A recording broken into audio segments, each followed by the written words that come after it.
PSL1 news television ప్రపంచానికి స్వాగతం. నేను మీ సతీష్ కుమార్. ఈరోజు వార్తల్లో ముఖ్యాంశాలు. దిశ హాస్పిటల్లో ఉచిత ఫైబ్రో స్కాన్ విజయవంతం. ముఖ్య అతిథిగా DCCB మాజీ చైర్మన్ శ్రీ కూరాకుల నాగభూషణం, ప్రముఖ పల్మనాలజిస్ట్ డాక్టర్ క్రాంతిరన్ దేవ్, ప్రముఖ గ్యాస్ట్రో ఎంట్రాలజిస్ట్ డాక్టర్ వెంకటేశ్వర్లు మాట్లాడుతూ, ప్రస్తుత కాలుష్య వాతావరణం, త్రాగునీరు, తినే ఆహారం ద్వారా జీర్ణ వ్యవస్థ పూర్తిగా స్తంభించిపోవడం వలన అనేక అనారోగ్య సమస్యలు వస్తున్నాయని, మనిషి లివర్ ఏ విధంగా పనిచేస్తుంది, ఎంతవరకు పనిచేస్తుందో ఫైబ్రో స్కాన్ ద్వారా తెలుసుకోవచ్చన్నారు. ముందుగా తెలుసుకుంటే తగిన సూచనలు, సలహాలు, జాగ్రత్తలు పాటించడానికి అవకాశం ఉందని, అందుకే ఉచిత వైద్య శిబిరాన్ని నిర్వహించామని పేర్కొన్నారు.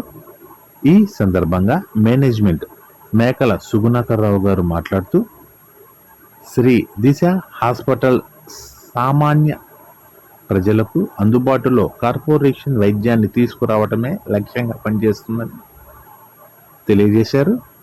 శ్రీ దిశ హాస్పిటల్ నందు అన్ని విభాగాలకు సంబంధించిన వైద్యులు అందుబాటులో ఉన్నారని, ప్రతి ఎమర్జెన్సీ కేసు ఇక్కడ చూస్తామని తెలియజేశారు. అత్యాధునిక సౌకర్యాలు అందరికీ అందుబాటులో ప్రజా వైద్యాన్ని అందిస్తున్నామని, ప్రజలు ఎక్కువ సంఖ్యలో ఈ అవకాశాన్ని వినియోగించుకోవాలని కోరారు.